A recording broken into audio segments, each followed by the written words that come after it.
بسم اللہ الرحمن الرحیم۔ السلام علیکم ورحمۃ اللہ وبرکاتہ۔ لیکچر نمبر 19، جماعت نہم نیو، سورۃ الانفال، ادس ثانی بے، پیج نمبر 15۔ آج کے لیکچر یعنی لیکچر نمبر 19 میں ہم 2 آیات پڑھیں گے، آیت نمبر 41 اور آیت نمبر 42۔ آیت نمبر 41، وَاعْلَمُوا أَنَّمَا غَنِمْتُم مِّن شَيْءٍ، ہمارے ایکسرسائز میں سوال نمبر 1 کا جواب ہے۔ السوال الاول، پہلا سوال، اس سبق میں مال غنیمت کی تقسیم کے بارے میں کیا حکم دیا گیا ہے؟ اس کے آگے پیج نمبر 15 آپ لکھ لیں گے۔ اب آ جائیں گے پیج نمبر 15 پر، اور آیت نمبر 41، وَاعْلَمُوا أَنَّمَا سے آپ لوگ بریکٹ لگاؤ گے، اوپر 1 لکھو گے، سرکل لگا دو گے، یعنی سوال نمبر 1 کے جواب کے لیے آپ لوگ نشان لگاؤ گے۔ اب بیٹا دیکھتے ہیں سوال نمبر 1 کا جواب کہاں تک ہے۔ وَاعْلَمُوا أَنَّمَا غَنِمْتُم مِّن شَيْءٍ فَأَنَّ لِلَّهِ خُمُسَهُ وَلِلرَّسُولِ وَلِذِي الْقُرْبَى وَالْيَتَامَى وَالْمَسَاكِينِ وَابْنِ السَّبِيلِ، سبیل پر آ کر بیٹا آپ لوگ بریکٹ بند کرو گے، اوپر 1 لکھو گے، سرکل لگا دو گے۔ اب دیکھیں بیٹا اس کا ترجمہ، اور جان رکھو جو چیز تم کفار سے غنیمت کے طور پر لاؤ،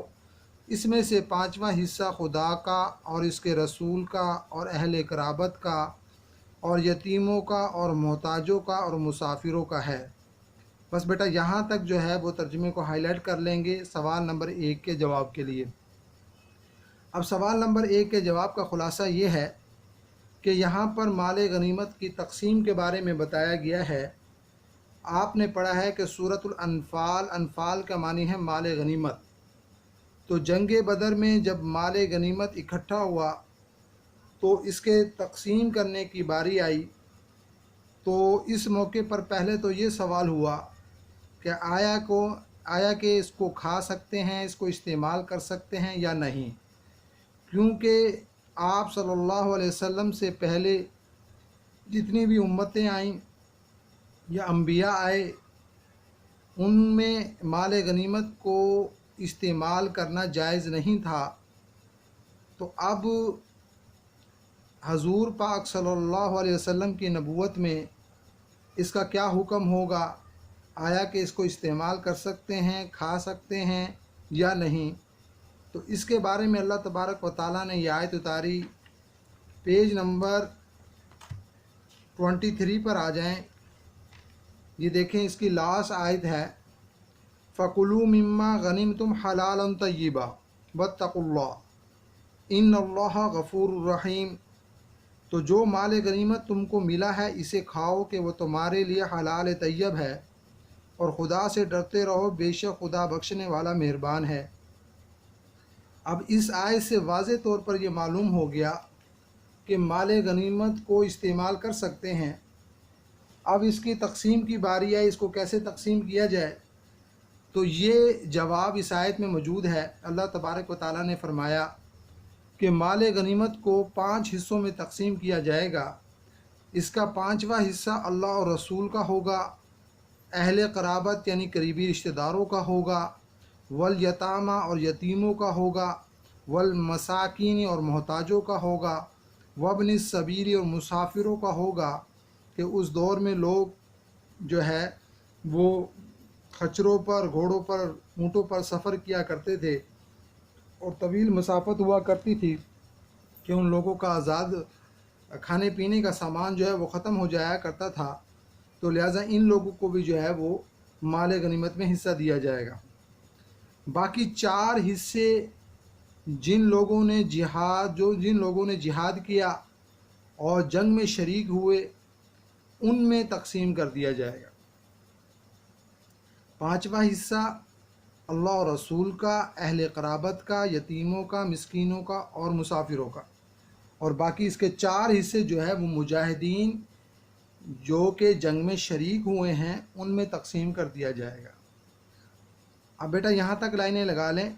وَاعْلَمُوا أَنَّمَا غَنِمْتُم مِّن شَيْءٍ، یہاں پر لائن لگا لو، اس کا ترجمہ، اور جان رکھو جو چیز تم کفار سے غنیمت کے طور پر لاؤ، یہاں پہ لائن لگا لو، فَأَنَّ لِلَّهِ خُمُسَهُ وَلِلرَّسُولِ، یہاں پہ لائن لگا لو، اس کا ترجمہ، اس میں سے پانچواں حصہ خدا کا اور اس کے رسول کا، یہاں پہ لائن لگا لو، وَلِذِي الْقُرْبَى، یہاں پہ لائن لگاؤ، اس کا ترجمہ، اور اہل قرابت کا، یہاں پہ لائن لگا لو، وَالْيَتَامَى، یہاں پر لائن لگاؤ، اس کا ترجمہ، اور یتیموں کا، یہاں پر لائن لگا لو، وَالْمَسَاكِينِ، یہاں پہ لائن لگاؤ، اس کا ترجمہ، اور محتاجوں کا، یہاں پہ لائن لگاؤ، وَابْنِ السَّبِيلِ، یہاں پہ لائن لگاؤ، اس کا ترجمہ، اور مسافروں کا ہے، یہاں پر لائن لگاؤ۔ آگے دیکھیں مکمل آیت، ان کنتم آمنتم باللہ وما انزلنا علی عبدنا یوم الفرقان یوم التقى الجمعان واللہ علی کل شیء قدیر۔ ترجمہ، اور اگر تم خدا پر اور اس کی نصرت پر ایمان رکھتے ہو، جو حق و باطل میں فرق کرنے کے دن، یعنی جنگ بدر میں جس دن دونوں فوجوں میں مٹ بھیڑ ہو گئی، اپنے بندے محمد صلی اللہ علیہ وسلم پر نازل فرمائی، اور خدا ہر چیز پر قادر ہے۔ یعنی پیچھے جو تقسیم کا سلسلہ بیان کیا گیا ہے، تو یہ وہ لوگ کریں گے جو اللہ پر ایمان رکھتے ہیں اور حضور پاک صلی اللہ علیہ وسلم پر ایمان رکھتے ہیں، اور وہ آیات جو اللہ تبارک و تعالیٰ نے غزوہ بدر کے موقع پر نازل فرمائی ان پر ایمان رکھتے ہیں، اور اللہ تعالیٰ ہر چیز پر قادر ہے۔ اب بیٹا آپ لوگ لائنیں لگا لیں گے، ان کنتم آمنتم باللہ وما انزلنا علی عبدنا یوم الفرقان یوم التقى الجمعان، یہاں پر لائن لگاؤ گے، اس کا ترجمہ، اور اگر تم خدا پر اور اس کی نصرت پر ایمان رکھتے ہو، جو حق و باطل میں فرق کرنے کے دن، یعنی جنگ بدر میں جس دن دونوں فوجوں میں مٹ بھیڑ ہو گئی، اپنے بندے محمد صلی اللہ علیہ وسلم پر نازل فرمائی، یہاں پر لائن لگا لو گے، واللہ علی کل شیء قدیر، یہاں پہ لائن لگاؤ گے، اس کا ترجمہ، اور خدا ہر چیز پر قادر ہے، یہاں پر لائن لگا لو۔ اب بیٹا آیت نمبر 42 دیکھیں، اذ انتم بالعدوۃ الدنیا وهم بالعدوۃ القصوى والركب اسفل منکم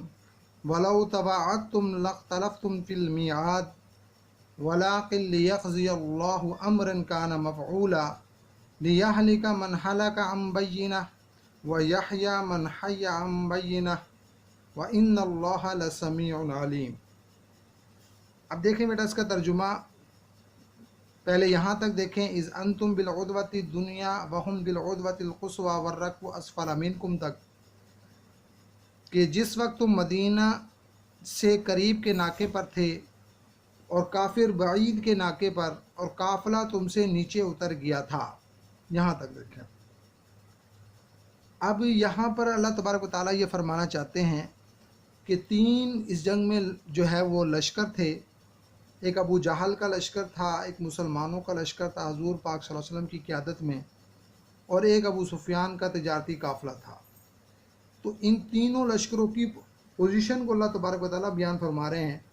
اذ انتم بالعدوۃ الدنیا، کہ جس وقت تم قریب مدینہ سے قریب کے ناکے پر تھے، یعنی کہ تم نے اس جگہ پر پڑاؤ ڈالا تھا جو مدینہ کے بالکل قریب تھا، تو اس سمت کی طرف وضاحت کی گئی ہے۔ وَهُمْ بِالْعُدْوَةِ الْقُصْوَى، اس سے مراد ابو جہل کا لشکر ہے، یہ اس سمت کی طرف وضاحت کی گئی ہے کہ جو کہ مدینہ سے ذرا دور انہوں نے پڑاؤ ڈالا تھا۔ وَالرَّكْبُ أَسْفَلَ مِنْكُمْ سے ابو سفیان کے قافلے کی طرف نشاندہی کی گئی ہے، اور قافلہ تم سے نیچے اتر گیا تھا جو کہ ملک شام سے واپس آ رہا تھا۔ اب بیٹا آپ لوگ لائنیں لگا لیں گے، اذ انتم بالعدوۃ الدنیا، یہاں پہ لائن لگاؤ گے، اس کا ترجمہ، جس وقت تم مدینہ سے قریب کے ناکے پر تھے، یہاں پہ لائن لگاؤ گے، وَهُمْ بِالْعُدْوَةِ الْقُصْوَى، یہاں پہ لائن لگاؤ گے، اس کا ترجمہ، اور کافر بعید کے ناکے پر، یہاں پر لائن لگاؤ گے، وَالرَّكْبُ أَسْفَلَ مِنْكُمْ، یہاں پہ لائن لگاؤ گے، اس کا ترجمہ، اور قافلہ تم سے نیچے اتر گیا تھا، یہاں پر لائن لگا لو گے۔ آگے، وَلَوْ تَوَعَدتُّمْ لَاخْتَلَفْتُمْ فِي الْمِيعَادِ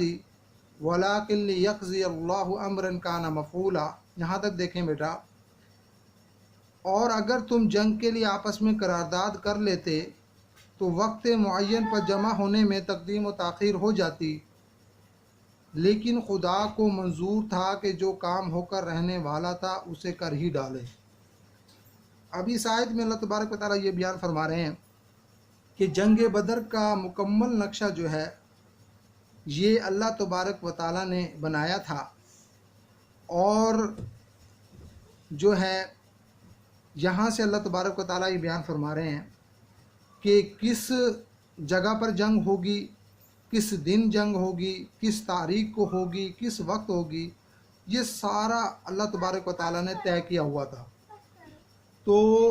اللہ تعالیٰ فرما رہے ہیں کہ اگر تم خود سے اگر کوئی قرارداد کر لیتے، وعدہ کر لیتے، عہد کر لیتے کہ فلاں جگہ پر فلاں مقام فلاں دن فلاں تاریخ کو جو ہے وہ جنگ کی جائے گی، تو ہو سکتا ہے کہ وقت معین میں تقدیم و تاخیر ہو جاتی، وقت آگے پیچھے ہو جاتا، اس جگہ پر نہ ہو پاتی، اس تاریخ کو نہ ہو پاتی، لیکن یہ اللہ تبارک و تعالیٰ نے سارا منصوبہ بنایا تھا تاکہ خدا کو جو منظور تھا، جو کام ہو کر رہنے والا تھا اسے کر ہی ڈالے، یعنی حق اور باطل میں فرق۔ دیکھیں میں نے لائنیں لگائیں، وَلَوْ تَوَعَدْتُمْ لَاخْتَلَفْتُمْ فِي الْمِيعَادِ، یہاں پر لائن لگا لو، اس کا ترجمہ، اور اگر تم جنگ کے لیے آپس میں قرارداد کر لیتے تو وقت معین پر جمع ہونے میں تقدیم و تاخیر ہو جاتی، یہاں پر لائن لگا لو، وَلَٰكِن لِيَقْضِيَ اللَّهُ أَمْرًا كَانَ مَفْعُولًا، یہاں پہ لائن لگاؤ، اس کا ترجمہ، لیکن خدا کو منظور تھا کہ جو کام ہو کر رہنے والا تھا اسے کر ہی ڈالے، یہاں پہ لائن لگا لو۔ آگے دیکھیں، لِيَهْلِكَ مَنْ هَلَكَ عَن بَيِّنَةٍ وَيَحْيَىٰ مَنْ حَيَّ عَن بَيِّنَةٍ وَإِنَّ اللَّهَ لَسَمِيعٌ عَلِيمٌ، اس کا ترجمہ، تاکہ جو مرے بصیرت پر یعنی یقین جان کر مرے، اور جو جیتا رہے وہ بھی بصیرت پر یعنی حق پہچان کر جیتا رہے، اور کچھ شک نہیں خدا سنتا جانتا ہے۔ اس آیت میں اللہ تبارک و تعالیٰ یہ بیان فرما رہے ہیں کہ جنگ بدر میں جو لوگ، یہ دونوں کافر لوگ یہ سمجھتے تھے کہ ہم حق پر ہیں، تو لہٰذا اللہ تبارک و تعالیٰ یہاں سے فرما رہے ہیں کہ جو مر رہا ہے وہ یقین حقیقت جان کر مرے کہ کون سا لشکر حق پر ہے اور کس کو فتح ملی ہے، اور اسی طرح جو زندہ رہا وہ بھی دیکھ لے کہ کس لشکر کو فتح ملی ہے، اور وہ لشکر مسلمانوں کا لشکر تھا اور ان کو اللہ تعالیٰ نے فتح دی۔ معلوم یہ ہوا کہ حق پر جو ہے وہ مسلمان ہیں۔ تو بیٹا اب یہ لائنیں لگا لو، لِيَهْلِكَ مَنْ هَلَكَ عَن بَيِّنَةٍ، یہاں پہ لائن لگاؤ، اس کا ترجمہ، تاکہ جو مرے بصیرت پر یعنی یقین جان کر مرے، یہاں پہ لائن لگا لو، وَيَحْيَىٰ مَنْ حَيَّ عَن بَيِّنَةٍ، یہاں پہ لائن لگاؤ، اس کا ترجمہ، اور جو جیتا رہے وہ بھی بصیرت پر یعنی حق پہچان کر جیتا رہے، یہاں پہ لائن لگا لو، وَإِنَّ اللَّهَ لَسَمِيعٌ عَلِيمٌ، یہاں پہ لائن لگاؤ، اس کا ترجمہ، اور کچھ شک نہیں خدا سنتا جانتا ہے، یہاں پہ لائن لگا لو۔ اب بیٹا اچھے طریقے سے آپ لوگ دیکھ لیں، نشان لگا لیں، خاص طور پر سوال نمبر 1 کے جواب جو کہ بہت اہم ہے بورڈ کے لحاظ سے بھی، اس کا بھی اچھی طرح جو ہے آپ نشان لگائیں اور اس کو جو ہے وہ یاد